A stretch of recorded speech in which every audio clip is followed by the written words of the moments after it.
প্রিয় দর্শক, দৈনিক ইনকিলাবের স্পোর্টস বিষয়ক programme sports weekly sports review এই প্রোগ্রামে আপনাদের সকলকে স্বাগত জানাচ্ছি।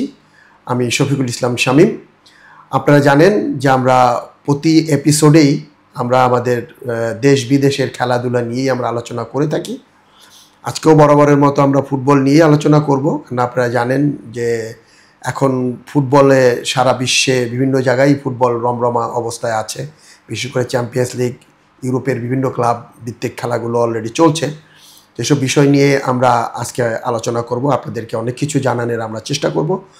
বরাবরের মতো আমাদের সাথে আজকেও অতিথি হিসেবে উপস্থিত আছেন, যিনি আপনাদেরকে এই বিষয়গুলো নিয়ে আলোচনায় আপনাদেরকে অনেক তথ্য জানাবেন।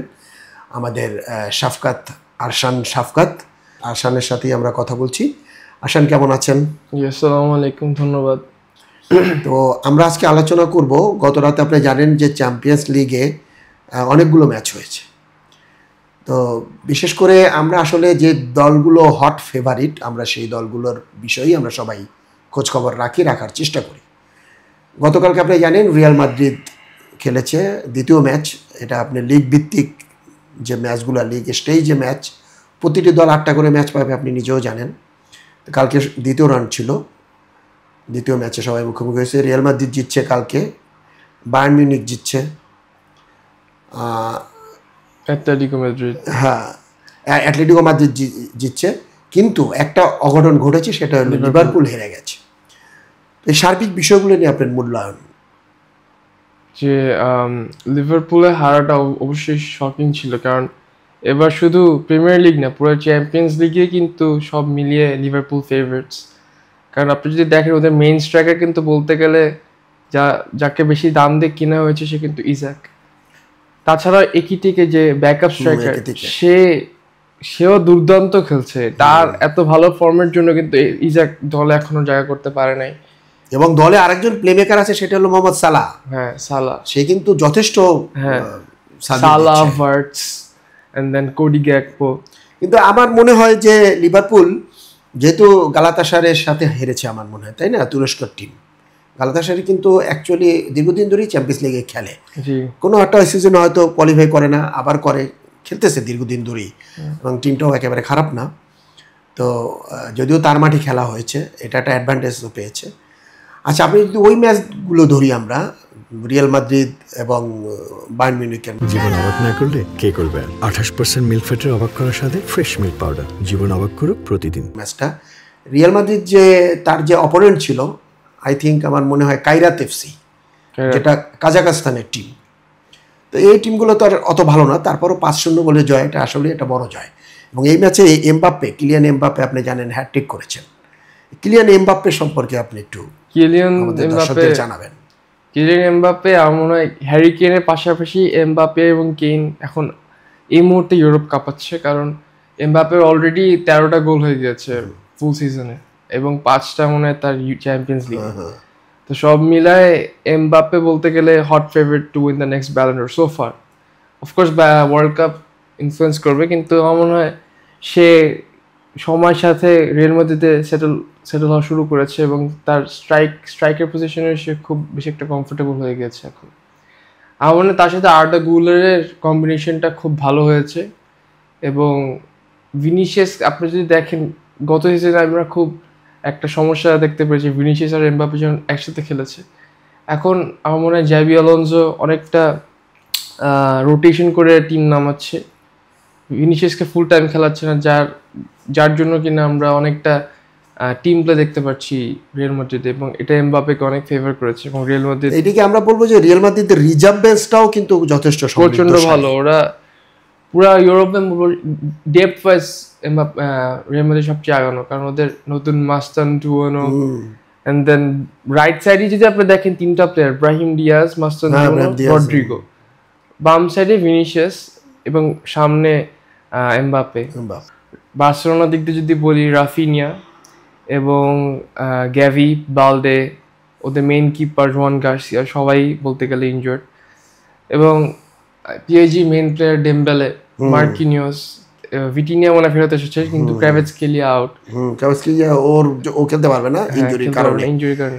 তো কিন্তু বিতিনহা অলরেডি আসছে, খেলার সম্ভাবনা তো আছে। আমরা ওখানে ভিটিনে এবং এবং পেদ্রিকে, ডেম্বেলেও তাই। না ডেম্বেলে আউট, ডেম্বেলে কালকে আমরা দেখলাম নিউজে একটু দেখেছিলাম যে খেলার সম্ভাবনা থাকতে পারে, বাট আমার মনে হচ্ছে না মনে হয় না পিএসজি যে পাবে না, আমার মনে হয় তাকে।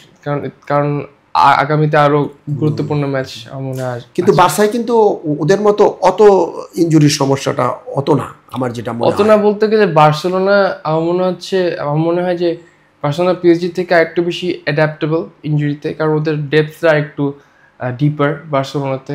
আপনারা যদি দেখেন বাম সাইডে রাফিনিয়ার জায়গায় রাশফোর্ড ফেরত এসেছে, রাশফোর্ড যে কিন্তু দুর্দান্ত হট ফর্মে আছে, হট ফর্মে, এবং সে নিজেকে অলরেডি প্রুভ করে ফেলেছে অলরেডি বলতে গেলে।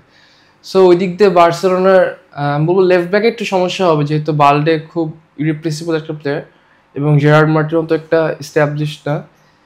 তাছাড়া গ্যাভি, বার্সেলোনার মিডফিল্ড তো অলরেডি খুব ভালো, বেস্ট মিডফিল্ড বলতে গেলে ডুও ডিয়ং আর পেদ্রি।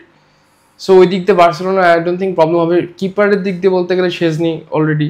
এবং বার্সেলোনার কিন্তু আরেকটা প্লাস পয়েন্ট, সেটা আপনি হয়তো দেখেছেন, গত ম্যাচ থেকেই ফিরেছে তাদের লামিনে ইয়ামাল।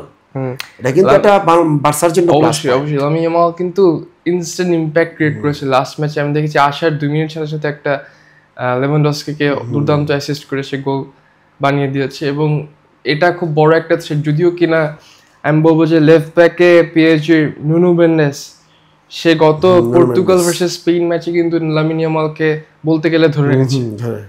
তো এটা একটা বড় একটা অবস্টাকল হবে আমার মনে হয় বার্সেলোনার জন্য, কিভাবে লামিনে ইয়ামালকে এফেক্টিভলি ইউজ করতে পারে ম্যাচের মধ্যে। কারণ কিন্তু মেন্ডেস এবং হাকিমি কিন্তু দুজনেই খুবই স্ট্রং ফুলব্যাক, এবং রাশফোর্ড আরো স্পেসিফিকলি বলতে গেলে রাশফোর্ড হাকিমির সাথে কষ্ট হবে সেটাই। আচ্ছা, আরো একটা বিষয় যদি আমরা দেখি যে লেভানডস্কি কিন্তু আপনি দেখেন তার কিন্তু আসলে অনেকদিন ধরে খেলছে। এখন আমরা যেটা মনে করি সে কিন্তু এখন একেবারে ক্যারিয়ারের শেষের দিকেই এসে গেছে, আমার যেটা মনে হয়। তারপরও দেখেন তার কিন্তু দুর্দান্ত পারফরমেন্স। এইটা কি পিএসজির জন্য মানে ভোগাবে কিনা, পিএসজির জন্য একটা ভয়ঙ্কর বিষয়। লেভানডস্কির মতন প্লেয়ারকে আপনি জীবন আন্ডার এস্টিমেট করা উচিত না, যতই বয়স থাকুক। আপনারা তো পারফর্ম করছে, হ্যাঁ, হালান বলেন ওর এমবাপে বলেন, ওরা অবশ্যই দ্য হট প্রসপেক্ট। এখন তাদের একবার তুঙ্গে আছে, তারা ফর্মে পিকে আছে, কিন্তু তাও এই বয়সে আমার মনে হয় না ওরা লেভানডস্কির মতন খেলতে পারবে এই বয়সে এসে, কারণ উনি একটা ক্লাস প্লেয়ার। এবং লাস্ট ম্যাচেও সে উইনিং গোল করেছে, এবং তাকে গুনতি থেকে আউট করাটা একদমই ঠিক হবে না পিএসজির জন্য। সে এখনো ইউরোপের one of the biggest threats. একটা কারণ হচ্ছিল লেভানডস্কিকে ইয়ে করার জন্য, কারণ মার্কিনিউস কিন্তু আউট। সো ওদের পাঁচও বাদে যে মার্কিনিউস ছাড়া পাঁচও বাদে কিন্তু মেইন ডিফেন্ডার সিভিতে নাই, যে লেভানডস্কি ধরতে হবে। সো লেভানডস্কির জন্য একটু ইজিয়ার হয়ে যাবে, ইজি হয়ে যাবে। এটা বার্সার জন্য প্লাস পয়েন্ট। এবং ডনারুমাও কিন্তু আমরা এই সিজনে দেখেছি না। তো পিএসজির জন্য একটু ডিফেন্সিভ অনেক প্রবলেম হবে, প্রবলেম হবে, একটু চাপ প্রেশার থাকবে। আর বিশেষ করে যেহেতু বার্সার মাঠেও ম্যাচ, সেটাও একটা বার্সার জন্য প্লাস পয়েন্ট। ওভারঅলি বার্সা একটু ফেভারিট। আমরা আলোচনা করলাম, আপনারা শুনেছেন ইতিমধ্যেই ইউরোপিয়ান ফুটবল, ওয়ার্ল্ডের আরও বিভিন্ন ফুটবল নিয়ে আমরা আলোচনা করেছি। সব কিছু নিয়েই আমরা আসলে আলোচনা করেছি, আপনাদেরকে অনেক কিছু জানানোর চেষ্টাও করেছি। আমরা আশা করব আমাদের এই অনুষ্ঠান সামনে যে পর্বটা হবে, সেই পর্বে আমরা আরও ভালো কিছু নিয়ে আপনাদের সামনে হাজির হব। সেই পর্যন্ত সবাই ভালো থাকবেন, সুস্থ থাকবেন। আল্লাহ হাফেজ। জীবন অবাক না করলে কে করবে? 28% মিল্ক ফ্যাটের অবাক করার সাথে ফ্রেশ মিল্ক পাউডার। জীবন অবাক করুক প্রতিদিন।